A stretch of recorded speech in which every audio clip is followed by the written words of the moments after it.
Homme divorcé, quel moment avec votre ex-femme vous a décidé à divorcer? Quand les flics sont arrivés et m'ont arrêté alors que je faisais la vaisselle. Elle a affirmé que je l'avais battue, elle et mon fils de 5 ans. A été acquittée par le tribunal environ un mois plus tard. La situation était tellement compliquée que les flics ont témoigné en ma faveur. Mis à part le narcissisme et les explosions violentes aléatoires, c'étaient ces punitions étranges. Son dernier l'a condamné. Mon crime a été d'oublier du lait en rentrant du travail, alors elle ne m'a pas parlé, pas un mot, pendant une semaine. Ce fut un pur bonheur pendant une semaine. Quand elle m'a demandé si j'étais prêt à m'excuser, je lui ai remis les papiers du divorce. Pourquoi? Parce que vous me privez de solitude mais ne me fournissez aucune compagnie. Nous ne parlions déjà pas. C'était Thanksgiving, je savais qu'elle n'allait pas s'embêter, alors j'ai fait une dinde et tout pour ma fille de 8 ans. J'avais la dinde sur le comptoir pour se reposer après la torréfaction. Ma mariée bien-aimée est entrée, a calmement jeté la dinde dans la poubelle de la cuisine et est sortie. J'ai dû emmener mon enfant au Coral Doré pour Thanksgiving. Ça y est, j'avais fini. Employeur, quel poste trouvez-vous impossible à pourvoir? Louisville, Kentucky est un paradis gastronomique, mais il y a actuellement une pénurie de personnel de restauration. Un porte-parole de restaurant était dans le journal en disant quelque chose comme « Mes cuisiniers à la chaîne gagnent 17 $ et je ne manque pas de travailleurs ». Peut-être que ces entreprises qui se plaignent devraient jeter un œil à leur bas salaire. Je suis littéralement allé dans son restaurant à cause de cette citation. À mon hôtel, ménage. Personne ne veut nettoyer après les animaux les plus méchants de la planète. Beaucoup d'heures et un travail fiable à faire, mais personne ne veut le faire. Ils devraient être payés plus, je suppose, ou les gens pourraient simplement être moins dégoûtants. Malgré ce que diront les employeurs, tous les emplois sont remplissables si vous payez suffisamment d'argent. Il y a quelques années, un PDG a écrit pour se plaindre de ne pas pouvoir embaucher de soudeur, et il s'est avéré qu'il offrait 20 $ de l'heure. Parents, comment avez-vous découvert que votre enfant n'était plus vierge et qu'avez-vous ressenti? L'enfant a caché ses préservatifs usagés dans une tasse McDonald's dans son placard toujours rempli de coca, et je l'ai découvert après l'avoir jeté. Je sais, bizarre. L'enfant 2 a demandé la permission. C'est toujours difficile, votre enfant grandit alors que vous l'imaginez encore comme un bébé. My mom found out one day when she called the house looking for me. My brother, instead of knocking on my door, just barged into my room and found me in my girlfriend at the time. He said hold on a second, he is having sex, and left the phone on the floor. Thanks bro. Ma femme travaillait comme infirmière et vous seriez surpris de voir à quel point c'est courant. Une jeune fille adolescente et sa mère vont chez le médecin pour un problème gynécologique. Des tests révèlent une maladie sexuelle. La mère regarde sous le choc sa fille, apprenant juste là. Les gens qui ont été un Père Noël au centre commercial, quelle est la chose la plus effrayante qu'un enfant ait demandé pour Noël? C'était à un endroit dans l'est de Brooklyn, un quartier très pauvre avec beaucoup de drogue et de violence. C'était troublant de voir combien d'enfants n'avaient littéralement rien, alors ils demandaient les choses les plus élémentaires, ou simplement pour se sortir de mauvaises situations.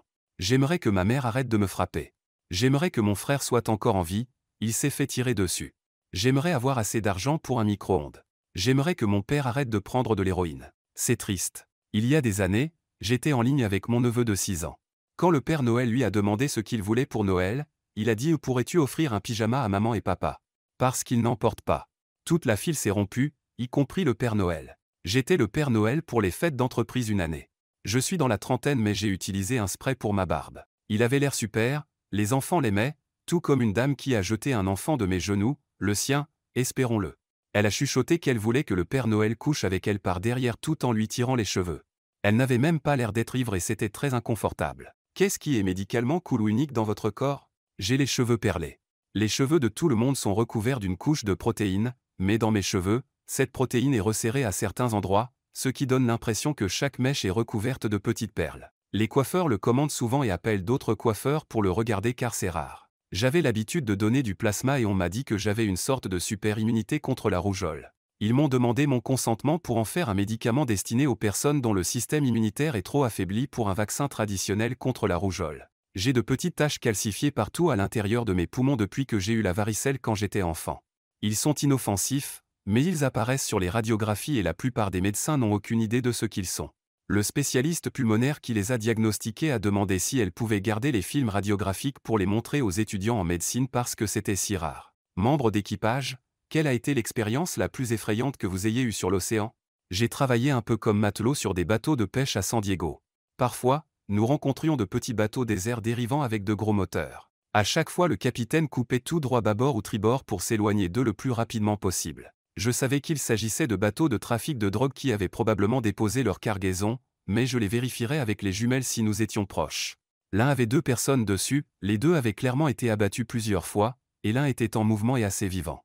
J'ai dit au capitaine, j'ai eu un hochement de tête désapprobateur et nous étions en route. Avec le recul, je sais que c'était sage. Je suis tombé sur un radeau de sauvetage vide au milieu de l'Atlantique. Selon toute vraisemblance, il s'agissait probablement d'une chute accidentelle, peut-être qu'un membre de l'équipage s'amusait avec le déclencheur ou quelque chose du genre. Sinon, les implications sont très inquiétantes. Un navire a-t-il coulé sans que personne n'atteigne le radeau? Le radeau a-t-il été abandonné pour une raison quelconque? Cela m'a laissé vaguement perturbé pendant un moment après. Homme célibataire, qu'est-ce qui vous a fait ne pas vouloir de deuxième rendez-vous? J'étais au premier et unique rendez-vous avec une fille que je connaissais à peine par le biais d'amis. J'ai conduit jusqu'à sa maison, elle est montée dans ma voiture et sentait comme si elle venait de faire un énorme caca mais avait oublié de s'essuyer. Je suis allé dîner, j'ai à peine mangé. J'ai trouvé une excuse pour finir tôt, je l'ai déposée et je suis rentré chez moi avec les fenêtres baissées au milieu de l'hiver. Elle s'est présentée dans une robe sale, ses cheveux semblaient n'avoir pas été brossés depuis des mois. Pendant le dîner, elle m'a dit qu'elle habitait à la maison, qu'elle ne voulait pas de travail et qu'elle avait volé la voiture de son père pendant qu'il dormait pour me retrouver au restaurant. Puis, quand elle a découvert que j'étais divorcé, elle a dit « Tu n'as pas travaillé assez dur pour sauver ton mariage ». J'ai posé les baguettes, je suis allé payer et j'ai dit que c'était un plaisir de vous rencontrer et je suis parti. Elle a apporté de la vodka à un rendez-vous café et a continué à remplir sa tasse. Je lui ai poliment demandé quel était le marché et elle m'a dit qu'elle aimait faire la fête.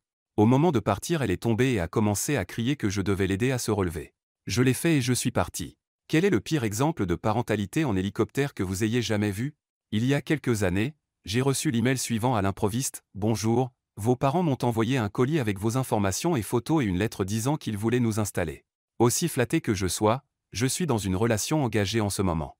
Je n'ai également que 21 ans et je ne cherche pas à me marier ou à avoir des enfants bientôt, ce que vos parents ont clairement indiqué était votre intention.